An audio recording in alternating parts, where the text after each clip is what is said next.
What's up, guys, and welcome back to the Blue Side FC channel. I'm Nia Martin. I hope you're all doing great. Yeah, another game, another loss, and it's getting very annoying now. It's getting really annoying, and I don't even know where to begin. I don't know what we are going to do to fix it. I've been saying this for a very long time, and initially we thought if Potter goes, everything's going to change, and then Lampard came in, and I'm going to talk about Lampard first and foremost. I did a video when Lampard came in, and I was happy that Lampard was joining the Chelsea. He was coming to manage Chelsea again, because I thought having Lampard and Ashley Cole on the bench and the technical team as managers was going to change the mentality of these players. It hasn't worked. He hasn't changed the mentality of these players. If anything, we become worse under Frank Lampard. And I love the guy. I still love Frank Lampard. I still love him 100%. But as a manager, he hasn't been it for us. He hasn't done it for Chelsea, and it's unfortunate. But I don't want to see him also sacked too at the same time. I want him to be there and turn things around. But it doesn't look like he can do that. If I were him, I would probably resign, because 5 games without a win and just 1 goal scored is very bad. It's a very bad result. We don't want him to go 10 games, 0 wins. That is bad. That is bad. As a Frank Lampard fan, I really want him to succeed at the club, but it's not going to happen. But I think that the problem is even bigger than Frank, because Frank, yes, he was brought in for the vibes, he was brought in to come and change the mentality, he was brought in to come and steady the ship, but the players also have to take responsibility for this game. Because when you look at the stats, let me read the stats out right now. Ball possession 73%, total shots 15, as against Brentford 7. Shots on target 4, as against Brentford's 1. Shots off target 8, as against Brentford's 5. Block shots 3, as against Brentford's block shots 1. So on paper, we should have won this game. And even watching this game with your eyes, you know that we were better. We were better on the pitch. But just like previous games, just like all other games this season that we've lost, we just can't score. We just can't score. And the lineup, when the lineup came out, I was very disappointed, because I was thinking I wanted to see Modric and Madueke behind whoever plays in attack. So whether it's Sterling, whether it's Aubameyang, I wanted to see Madueke and Modric behind them. This is what I was thinking about. This is what I wanted to see when I heard we've signed them. When we signed them, this is what I was hoping that we would see, but we've never seen it. I wanted to see Modric on the left, Madueke on the right, and both of them are very fast. Both of them are very skillful. They would offer a lot to our attack, but I didn't see that. Both of them started on the bench, and he instead put Kante and Gallagher behind Sterling, and that was a bad choice in my opinion. But the thing is that he made a change in the second half. The second half brought on Aubameyang and he brought on Modric, and they made a huge difference to our side. The way we were attacking changed, everything changed. But in Chelsea fashion, everything slowed down again.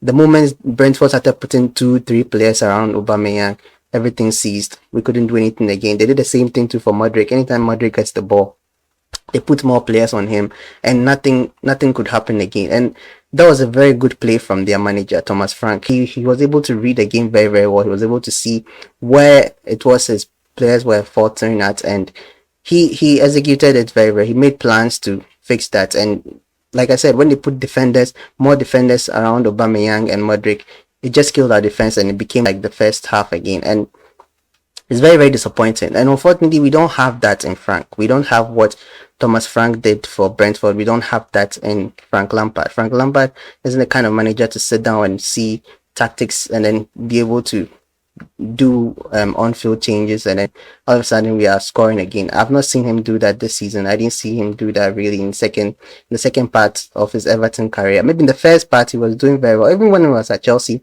in the first season at Chelsea, he was able to do that kind of on-field changes, on-field tactics. He makes certain changes, and all of a sudden we are playing well. Sometimes we win games, but I've not seen him do that when he came to Chelsea the second time.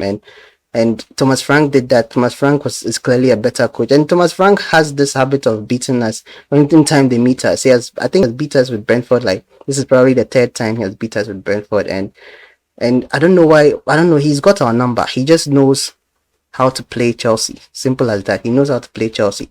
And unfortunately, we are in a very, very bad season. He met us at the right time, and there's nothing we can do. They were ahead of us by I think 5 points before the game started, so that would have increased to 8. So, but probably we are still in 11th, we are 12. I don't even check the table anymore because it's very, very depressing. I don't know whether you guys also check it, but I don't check the table anymore. And there's this other thing too that I see on Twitter sometimes, players being scapegoated this whole season. Tell me which player has actually made a huge difference in our games. Which player has actually made a huge difference when coming on? I think Madrid, when he comes on off the bench, he adds a lot of pace, a lot of aggression to our attack. But apart from Madrid, who else? Like who does that? Like from the beginning of the season, fans would be like, Mendy is poor. Mendy made mistakes against Leeds. Change him. Bring Kepa. You bring Kepa in, we still lose.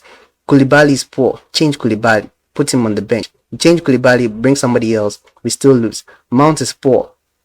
They change Mount. Put Mount on the bench. Or don't even start Mount at all. And then bring somebody else. And then we still lose. Today, the same thing happened.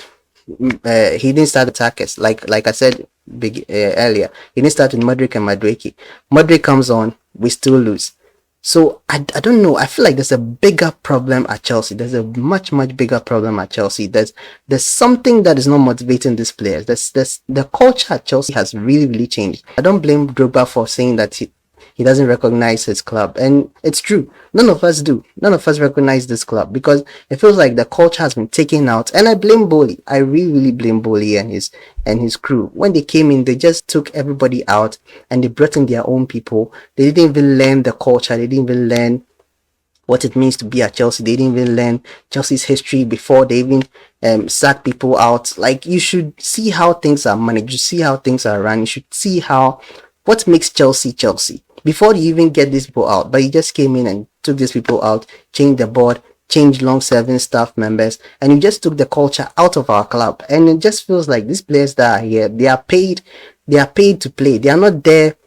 They are not playing as if they want to play for the club. Look at what City did against Arsenal today. City have won the league titles 2 seasons in a row, and they're going to win it again for the 3rd season. And look at how they were playing. They were playing as if this is the first time they are going to win the title. Arsenal are the ones that rather haven't won it in a very long time. And look how City were playing. City were playing with hunger. They were playing as if they played as if they wanted it more. They didn't, even though they are paid way more than our players. Even though the City players are paid way more than our players. You could clearly see that they are playing for the badge, they are playing for the manager, they are playing for the team, because there's a system, there's a culture that whenever you come in, you slot in and you understand it and you know that this is a winning team, so we are coming to win. We are not taking anything but winning. That culture used to be at Chelsea and now it's gone. We don't have it anymore, and right now it's like we have just a team full of plastics, and I honestly wish Pochettino comes in and changes things, but with the way we are run now, it's going to be very difficult for him. It's going to be very difficult for him. I just hope these new owners will just leave him to do his job. They'll not micromanage everything that he does. They'll not enter the dressing room when we lose. They'll not be doing all those things. I don't know what they do when they re-enter the dressing room. Do they go and threaten the players to do? What do they do? Do they go and motivate them or what? Because when they come out, go into the next game, we see the same things over again. So I don't know what it is that they are telling them when they enter the dressing room, but I just feel like that Chelsea culture is gone, and I was hoping that Frank Lampard would bring it back. He didn't bring it back, and yeah, our season is done. The season is done. I just want us to end the season so that we can end this misery, we can end this shithole that we are in. But yeah, so yeah, that's been it for the review of the game. I don't think I even reviewed the game because our performances have become the same old performances over and over again. I can't keep saying the same thing each and every time. Performances were bad. I don't think there was any standout player today, and yeah.